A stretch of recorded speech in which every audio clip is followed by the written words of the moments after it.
Good evening, everyone, and welcome to our session, Holiday Spending Within Your Budget, Recipes, Decorations, and More. I'm Barbara Agan, Director of Member Experience and Education with ABCO. Also joining in a little bit later in the session is our President, Jill Peterson, and Melanie Green, our Business Development Representative. So as we're winding down towards the end of the year, we figured the final session of virtual meetings, it would be nice to do something light and fun. So that's how we came up with this topic. Because it's a lighter topic and, we're all going to share some of our either traditions or ideas, we also hope, if you want to join in as well, that would be great. So,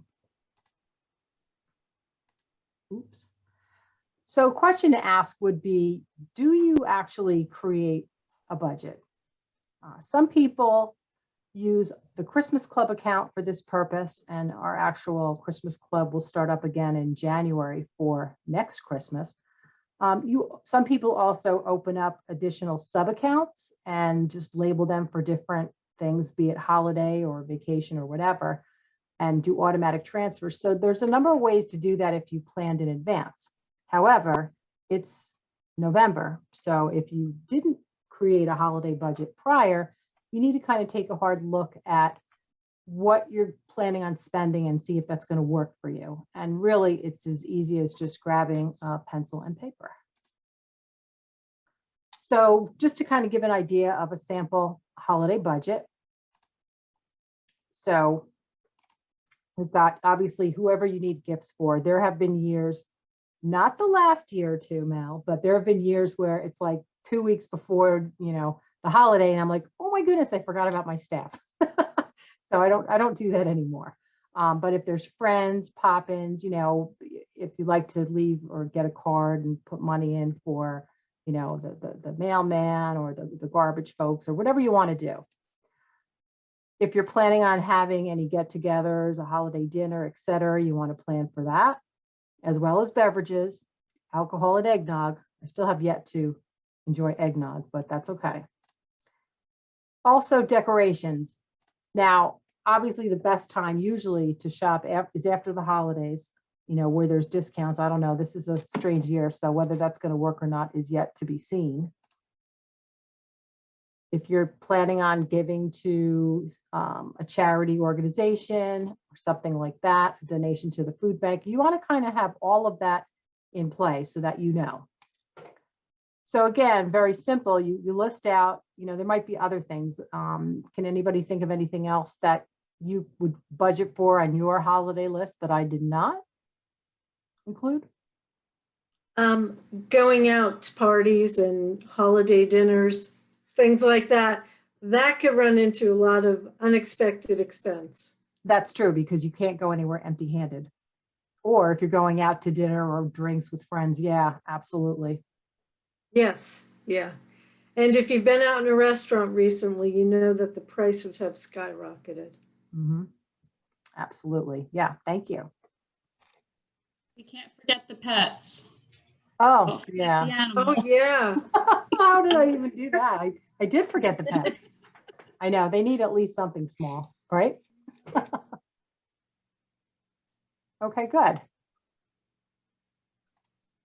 So obviously, once you have all of your items tallied up, the next step would be to add everything up and take a look. And when your eyes pop out, you might say, ooh, I don't know, is this going to work for me? So again, you've got to take a look and see if it's going to be realistic. Obviously, again, this year is a challenging year. We already know prices have gone up for food items and almost everything else. So it's going to be more expensive no matter what. But because this also has been a challenging year for almost everyone, it's okay to cut back. Just let your family know, that you might need to set a maximum. If you were in the habit of buying for the entire family, this might be the time to cut back to only buying for the kids. A few years ago, my family, it probably was at more like 10 years ago.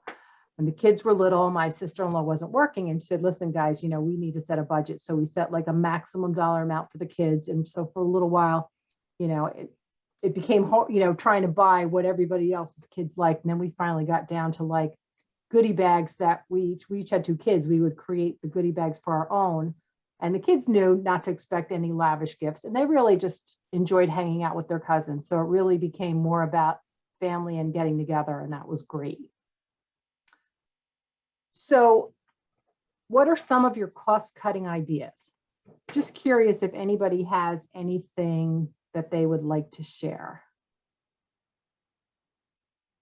I think one of the gift ideas I've come across is not so much going to the store and purchasing, but doing something for someone. If you've got a friend that has kids, you could offer that free babysitting evening. Or, I like baking, so baking for people. I know that's gotten a little more expensive this year, but people really appreciate, home baked goods. Mm-hmm. Yeah, and I think in the past, and probably when my adult children were younger, I had my ideas of the gifts that I really wanted to get them, but then I kept evening out, and I think we've kind of come to that point where it's more about the gift that might have meaning or that's something special. It doesn't mean, if I spent, $40 on you, 100, you kind of got to take the money out of it and make it more about, the meaning behind the gift. Mel, I liked one of your ideas about going to like the Goodwill store and buying a vintage like baking dish or pie dish or cookie tray, and then filling that up. Yeah, so many Goodwills have so many items that are vintage and retro, which are, first of all, trendy. People do appreciate that. And listen, anything can be washed and cleaned. It's a dish, just as if you would have it in your kitchen. And it's unique. You might get something you would never find at the Walmart or Target. And people appreciate that. And they re-gift them back, which is really fun. So that's one idea with the vintage items. Also, it's fun to find things that maybe you grew up with, items in the stores that I grew up in the 80s, shows my age, Care Bears and, things like that. I mean, you give those to your fellow friends that grew up in that time frame, and it's fun. It's something different to do. And, one good thing about that is you could even tell your friends in advance and they could go out and start looking for things and make it a challenge. It's fun. Yeah, the baking is fun if you can bake. I don't know if everybody's a baker, but you can put cookies in them, pies, even old tins, you can line them with foil and they're fun. So Mel, I took a page out of your book, and by our office, there's a little shop called Lola's. Mm-hmm. And it's like, how would you describe it? Like she's wonderful. Yeah. She finds things all over the place. She takes donations as well. But yeah, she really tries to offer all different types of things in that store. So I just went to scout it out. They have a bread box like I had when I was a kid. Mm-hmm. We grew up with the bread box on the counter, and it was always, that's where you kept your bread. And it made me think like, wow, wouldn't that be a really great gift for somebody to give them a bread box and then put in a homemade loaf of bread? Yeah. And they're really nice cookie trays and little, cake platters. So not to spoil, some potential gift ideas for people I care about, but I thought that was really great. What a real good idea, Mel. I mean, you could get a nice, beautiful glass platter at Goodwill that's probably 100 years old and you wouldn't even realize it. And it's $3.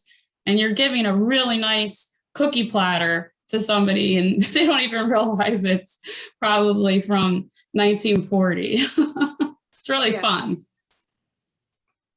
Yeah, those are great ideas. I love that. So since the conversation is migrating towards food, as it always does, let's go ahead and I'm going to turn it over to Chef Jill. So I'm going to stop sharing my screen right now because she's going to have information to share. Okay, well, I do like the title Chef Jill. For those of you that know me, it's my passion in life, something to do outside of work is to cook. I love to cook and bake, and I'm always talking about food.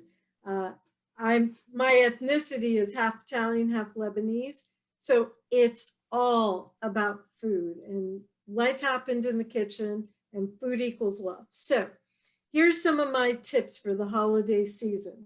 Number one, your turkey's new best friends are pure Vermont maple syrup, bacon, and of course, poultry season. You know, we're not big turkey people. Turkey is, and I'm sorry if I offend anybody, but in my head, turkey is a little bit of a boring meat. So you really have to work with it to make it taste yummy and tender and tasty. Well, I don't know what possessed me one year, but I decided that to cook my turkey, I was going to start with a pound of bacon. So I cooked down my pound of bacon. I put the bacon on the kitchen table. I kept the bacon fat, and I told my husband and two kids, or two boys, growing boys at the time, you could eat the bacon. They were a little surprised because usually, you know, if I'm cooking and there's something like bacon around, there's a purpose too. But I didn't want the bacon, just want the bacon grease. So I take that bacon fat that's nice and rendered, let it cool down a little, but don't put it in the fridge to get cold. And then I pour in a good helping of the maple syrup. And then I put in some of the poultry seasoning, and I mix that all together. What I do next is I lift up the skin of the turkey, and I take a handful of that and I stick it under the turkey skin and rub it all over as far as you can get under the turkey skin and on the legs and everything. Then take the rest of it and rub it all over the top of that turkey, getting it all covered with that yummy bacon and maple syrup. And then I pour whatever is left inside the cavity, and then just season it again. Take that poultry season, make sure that you got enough put on there and inside, some salt, some pepper. If you want to take a sprig of rosemary or sage or some thyme and shove it in the cavity, do that. But I am telling you, you will never, ever, ever want to eat your turkey in a different way. It's fantastic. The next thing I'm going to tell you about is homemade cranberry relish. So, you know, you could get that big glob in the can, and I know a lot of us like that. I like it too. But making like a cranberry relish is absolutely delicious, and it could serve more than one purpose. So you're going to buy your little bag of cranberries, and on the back of the bag, there's a recipe about how you put in a cup of water, a cup of sugar, stick it in the pot, and how you cook it up. But I don't want you to stop there. I want you to add some stuff into there. Now you could put in your favorite fruits. You could put in some pecans that are, you know, cut up a little bit. You could put in a little bit of grated lemon zest. I always add some oranges, cutting them up nice small pieces. And you could put in some apples, a nice golden delicious, or perhaps a little wine sap apple, makes it nice and gives it a lot of texture. Just cut these things up small. You could add cherries, grapes, anything you like. Pears go really nice in it, but cut everything up small. Throw it in the pan with the cranberries and the water and the sugar, and then cook it down until, you know, you'll hear the cranberries pop. It's kind of cool. And you know, just follow the directions on the package and then let it cool. It will make the most delicious cranberry relish. You'll love it. It goes beautifully with all of your holiday dinners. But doesn't stop there. Wait, there's more. When you're done with the dinner, take some of that cranberry relish and warm it up. Don't make it hot, just like warm it up a little, and get a nice big bowl of French vanilla ice cream and put that cranberry relish over that. Very, very tasty, and a nice light dessert in case, you know, everybody's stuffed to the gills from Thanksgiving dinner. And finally, one other tip I'd like to give you is we all like whipped cream on our pumpkin pies and our holiday desserts. So, yeah, you can buy the can. That's always really tasty, and it's kind of fun to stand there and, you know, shoot in your mouth. I know we always yell at the kids for doing that, but yeah, as parents, we know you sneak around behind it, you open your mouth, you stand there with it, not touching anything, and you eat the whipped cream. But if you want to make your own whipped cream, you probably know it's very easy. You take the heavy cream, you put in a little sugar, you whip the heck out of it, you get whipped cream. It's delicious. Take it up a notch. Make mascarpone whipped cream. So what you're going to do is you're going to take about a cup of heavy cream, 4 ounces of mascarpone cheese. Now, mascarpone cheese kind of looks like Italian cream cheese, and it has a little bit more intense of a flavor. It's very delicious. And then you're going to put in like maybe a 1/4 to 1/2 teaspoon of vanilla and a 1/4 cup of sugar. Whip it up. It is out of this world. It adds such depth to your whipped cream. And finally, when you're having dinner, you know, sometimes we like to have a nice glass of wine with dinner, or maybe you're going to somebody's house for dinner, you're going by for a holiday, and you don't really know what kind of wine to buy. I'm going to share with you 2 of my favorite picks. If you're looking for a white, a nice Riesling, I like this one sometimes. It's called Chateau Saint Michel. It's a Riesling. If you like a sweeter Riesling, they do have a sweet version that's a little bit too sweet for me. They have a dry Riesling, which is, that's pretty good. And then this one is just kind of like your standard Riesling, but it's a very good white wine, and it pairs well with poultry and seafood, and just in a glass to drink. And then if you're looking for a red, this is really fun. I'm a big fan of red Zinfandels. 7 Deadly Zins is a really nice red Zinfandel. It's fun to bring to a party. It tastes great, and it has a pretty good rating.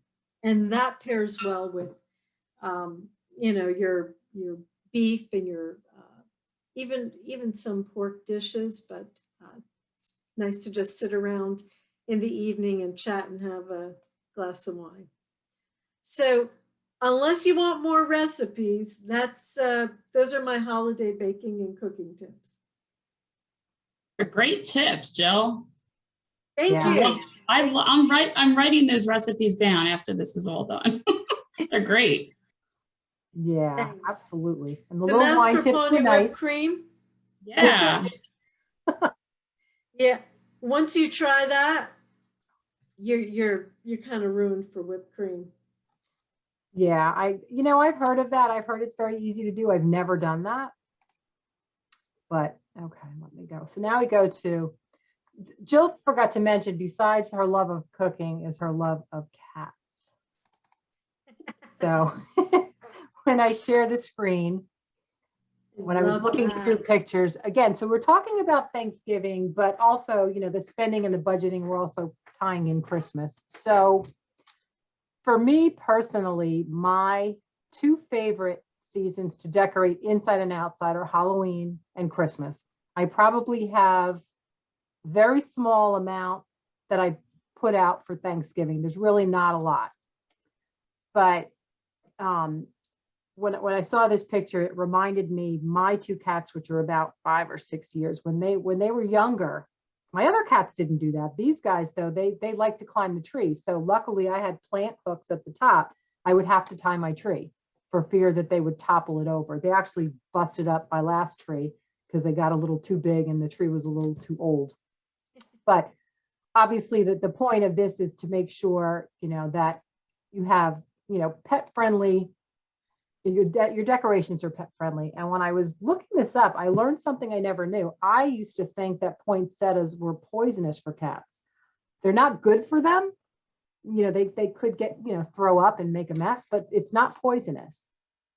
But other things like the holly and the berries from the holly, those are really not good. So you need to be careful when you have animals. I had a cat, not the one I have now, but my old cat, she used to hang out under the tree. And every day when I would come home, I'd turn on the light and the lights wouldn't go on. And I'd have to look at the bottom, to find the light she pulled out and where it belonged.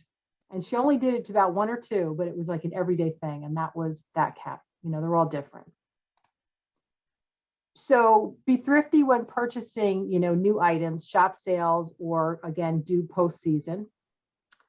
Last year, I did 2 things. Last year post-season, my outdoor decorations were kind of falling apart. So rather than getting boxed up, they found their way to the trash.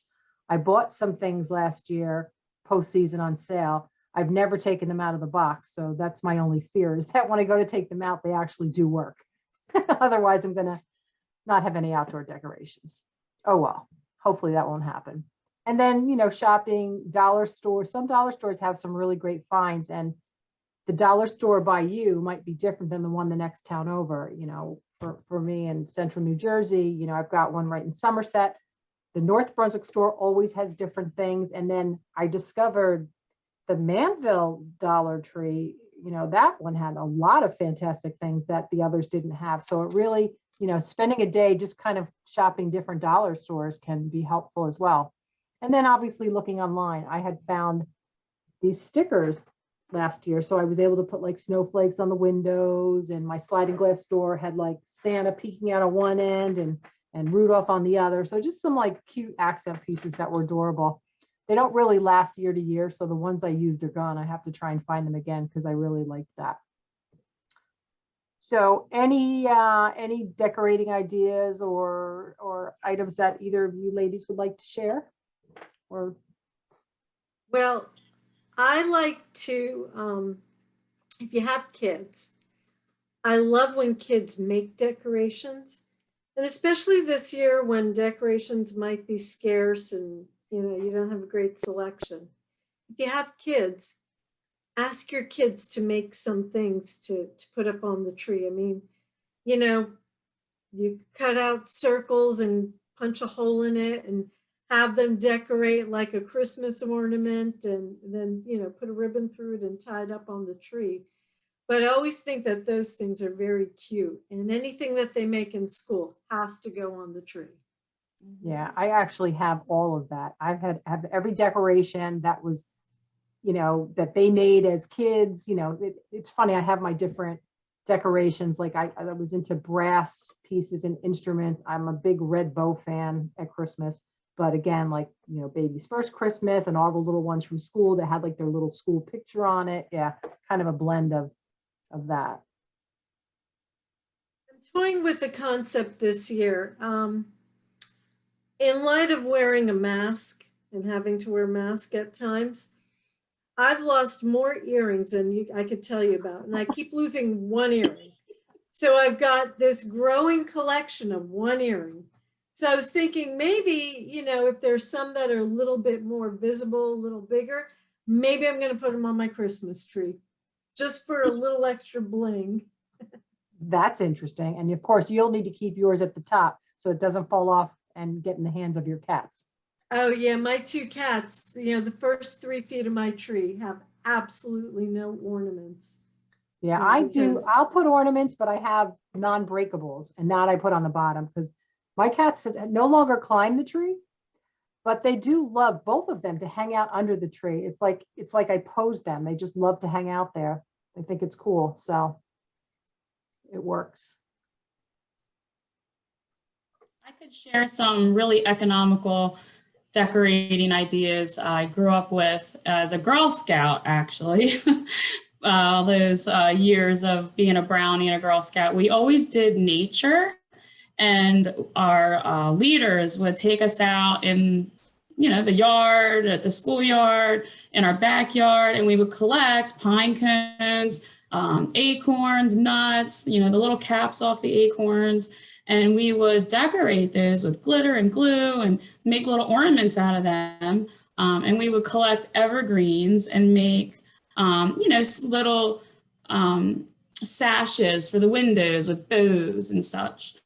It really was free. I mean, it really doesn't cost anything except for the bow. If you want to just get some ribbon and some pipe cleaners to twist them together.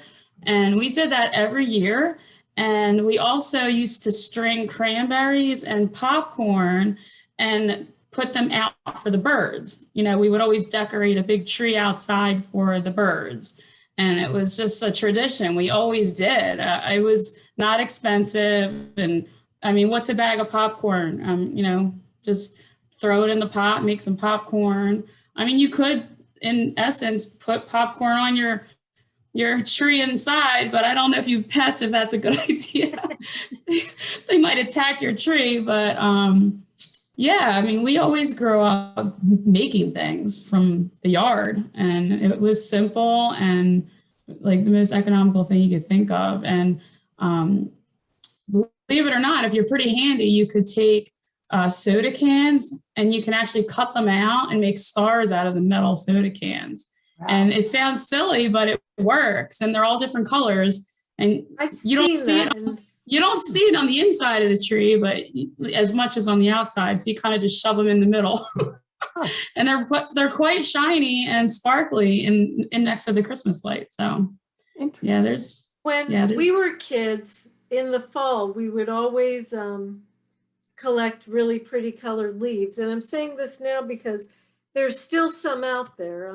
It seems like we've got a late fall in terms of the trees, the leaves changing colors. So we would collect pretty colorful leaves. And then my mom would take the leaves and we would lay them out between sheets of wax paper. And then she would iron it. Mm-hmm. And you could either keep the leaves sealed in the wax paper, ironed, and kind of like hang it up like a picture, or you could take the leaves out because now they've been coated in wax and they stay pretty longer. And I'm sure that you could use those around your house to decorate, or maybe even hang up on a tree. Mm-hmm. But that's kind of a cute thing to do with your kids. Yeah, all good ideas, I think. So unless anybody has anything else to share, I guess we can wrap this up. Oh, I'm sorry, there's a cat jumping around here. Just to kind of chime in, Barb. Good, thank you, Liz. Yeah, no problem. I was mostly just taking it all in, writing it down, because this is really good stuff. Just like listening to the different ideas. Obviously, things look a little different for me this year. And what I've noticed is I am doing a lot more of my own decorations. Like we've mentioned, Dollar Tree. I now currently make my own holiday wreaths. And for less than $10, I can create a spring wreath, a fall wreath, snowman wreaths, and it's a fun way to like kind of spruce up your front door or on your porch. And you do it for less than $10. You can find everything literally at the dollar store, and you can repurpose a lot of the things that they have there with just, paint that you have laying around the house, or stencils or stickers. I've got 2 little boys with a whole bunch of arts and crafts, so I'm sure I'll find something in there that will help with the decoration. So you go to Target and you see like decorations for $24, $25, almost $30, $40. And it's like, well, for less than $10, I can do the same thing at home if you're a little crafty. So that's really helpful. And then Just kind of going back to the food situation, who doesn't love food? Potlucks, Friendsgivings, just getting together and doing things where, you don't have to break the bank hosting something all by yourself. If you get a bunch of friends together, everybody can just pitch in, bring plates, bring drinks over, and, you can have a good time without breaking your pockets. Excellent, excellent ideas. Liz, I love the idea of having your kids help to make some of those holiday wreaths and decorations. What a fantastic and economical gift for like a family member. Have the kids help to make a wreath. Yeah, make a spring And- wreath, I mean, that's cool. I've never really thought about the different seasons, but right now I'm in between decorating and my front door feels a little naked, like there's nothing on it and I'm not sure what I want to put there. Yeah, I mean, definitely less than $10 at the Dollar Store. And again, each dollar store carries something a little bit different. I'm more further South Jersey, closer towards, Gloucester, Camden, Atlantic counties. I'm down towards that area. And we carry a lot of different things than what I would typically see out in Burlington County. So I like to take a day and just go to the different dollar stores and pick up different things, bring it home, and then put something together. And it's fun to do it with the kids. They'll give me their honest opinion because, kids are the most honest people out there. And it's just Except for fun. me. And like I said, less than $10 and a command hook strip, and your front door is decorated for the holidays. Nice, very That good. is such a great idea. It never occurred to me that the different dollar stores have, different things in them. That they do. I don't know. Maybe I'll have to see if I can't go about making a wreath for my door. I will tell you that the last time I went into a dollar store, it had become the at least a dollar store. No, the Manville Dollar Store really has some great stuff. I found, I don't know, just really unique stuff last year and for fall. I have to get in there actually and give it a look. But yeah, all good ideas. Definitely a good year to try something different. So to close, I want to thank you all for joining us for this session. And obviously, we hope you all have a very happy Thanksgiving and a very blessed holiday season, because that's what it's all about, spending time with family and friends, relax, enjoy, and, be happy. Happy holidays, everyone. Happy holidays. Thank you. Thank you.